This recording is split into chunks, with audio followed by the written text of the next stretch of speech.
시간에는 대구 열방교회 박재윤 목사님께서 말씀 전해주시겠습니다. 은혜의 시간 되시기 바랍니다. 20세기 최고의 성자였던 슈바이처는 30살 되던 해 잠에서 깨어나 이렇게 말했습니다. 예수를 믿는 내가, 예수를 심령에 모신 내가 이 기쁨을 어떻게 해야 하나? 그래, 이 기쁨을 나누자. 그래서 그는 신학을 공부하고 의학을 공부하고 음악을 공부해서 아프리카로 떠납니다. 그리고 그는 90세가 넘도록 아프리카에서 평생을 복음을 전하며 살았습니다. 우리는 예수를 믿어 그리스도인이 되었습니다. 그리스도인이란 그리스도를 전하는 사람입니다.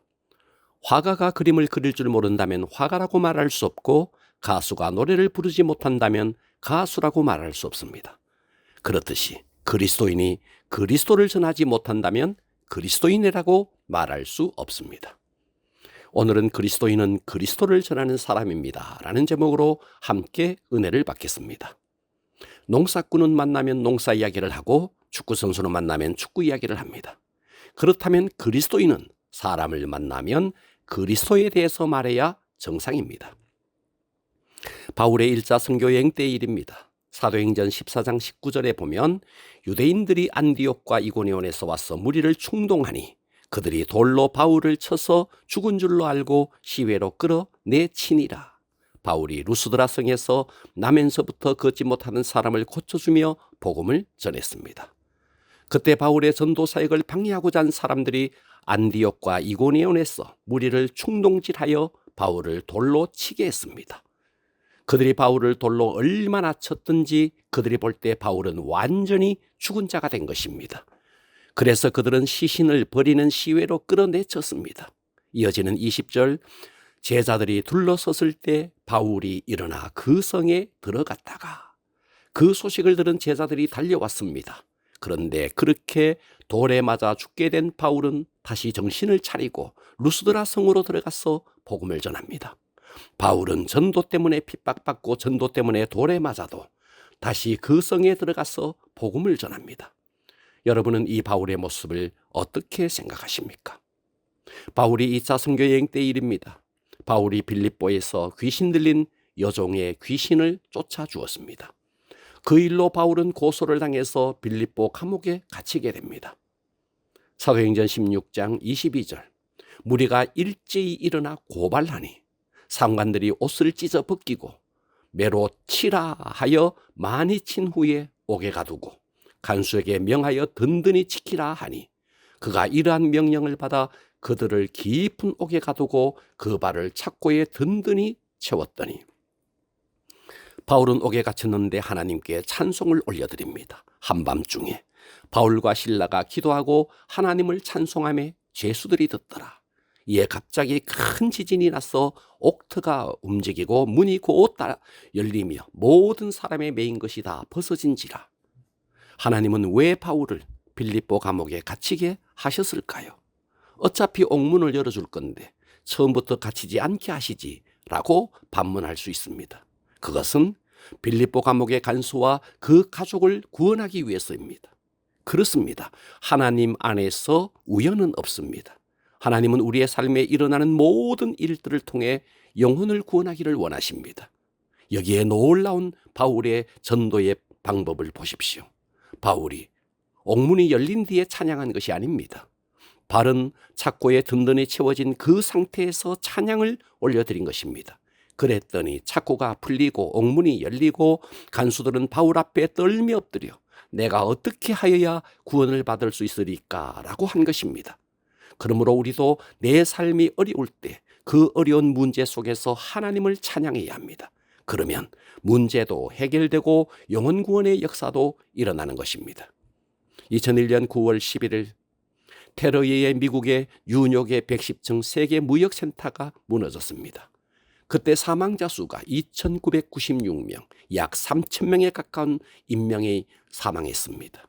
그런데 그때 소방관, 응급구조원, 경찰이 412명이 사망했습니다. 무역센터가 무너져 내릴 때 수많은 사람들은 무너진 빌딩을 등지고 도망쳤습니다. 그러나 소방관들은 무너진 빌딩을 향해서 달려갔습니다. 그리고 그 불구덩이 속으로 뛰어들어 구조 활동을 펼치다가 그 안에서 장렬하게 목숨을 거둔 것입니다. 이것은 정말 숭고하고 아름다운 일입니다. 그러나 그보다 더 아름답고 숭고한 일이 있습니다. 바로 그것은 영원한 유황불못에 떨어지는 영혼을 구원하는 일입니다. 그래서 그리스도인들에게 가장 아름답고 숭고한 일은 지옥 갈 영혼을 구원해내는 일입니다. 야고보서 4장 17절은 그러므로 사람이 선을 행할 줄 알고도 행하지 아니하면 죄니라.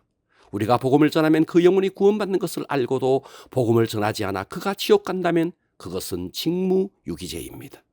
실제로 미국에서 교통사고 현장에 구급대원이 출동했습니다. 구조 작업을 펼치는데 핸드폰이 울렸습니다. 사랑하는 여인에게서 전화가 왔습니다. 통화를 하는 사이에 사고자가 죽고 말았습니다. 그 일로 소송이 일어났습니다. 소송 결과 재판관은 구급대원이 죽어가는 사람을 보고 먼저 구조해야 하는데 구조하지 않고 방치하고 통화하는 사이에 그가 죽었으므로 유죄 판결을 내렸습니다. 그래서 그 소방관은 쇠고랑을 찼습니다. 우리 주변에 수많은 영혼들이 지옥을 향해 달려가고 있습니다. 우리에게 무엇이 우선입니까? 영혼을 구원하는 일보다 우선은 없습니다.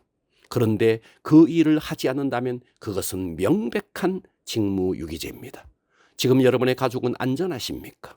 여러분의 남편, 여러분의 아내, 여러분의 부모, 여러분의 자녀, 여러분의 친구들은 다 예수를 믿으십니까? 그들이 예수를 믿지 않으므로 지옥에 간다는 것을 알고도 복음을 전하지 않는다면 바로 그것이 직무유기죄라는 말씀입니다. 디모데전서 5장 8절 누구든지 자기 친족, 특히 자기 가족을 돌보지 아니하면 믿음을 배반한 자요 불신자보다 더 악한 자니라. 그래서 바울은 로마서 9장 3절 나의 형제 곧 고륙의 친척을 위하여 내 자신이 저주를 받아 그리스도에게 끊어질지라도 원하는 바로다. 이만큼 바울은 고륙의 친척들을 전도하려고 몸부림쳤던 것입니다.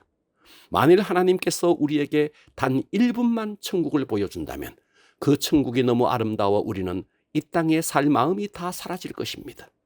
또 만일 하나님께서 단 1분만 우리에게 지옥을 보여준다면 우리들 중 누구도 넋을 놓고 앉아있을 사람 없습니다. 모두가 친정으로 시댁으로 달려가 믿지 않는 부모님과 형제들에게 예수를 믿어야 한다고 외칠 것입니다. 우리가 왜 사업을 하고 돈을 법니까? 가난이 한이 맺어 그 한 좀 풀어보려고요. 고작 그것이 우리가 이 땅에 사는 목적입니까? 우리는 불온간 하나님의 심판대 앞에 서야 합니다. 하나님은 우리에게 너는 너의 물질, 너의 젊음을 무엇을 위해 쓰다가 왔느냐라고 물으실 것입니다. 우리는 우리의 물질과 젊음을 가장 가치 있는 일을 위해 사용해야 합니다. 이 세상에 그리스도인으로서 가장 가치 있는 일은 영혼을 구원하는 일입니다.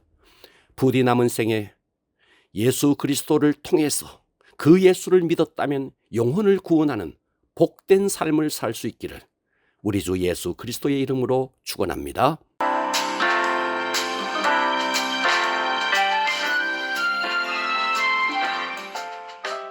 영혼의 등대 지금까지 대구시 달서구 월곡로에 위치한 대구 열방교회 박세윤 목사님의 말씀으로 함께 하셨습니다. 이 시간 방송 들으시고 신앙생활에 도움받기 원하시는 분들은 대구 지역번호 053-636-4944번 대구 열방교회로 전화하시기 바랍니다.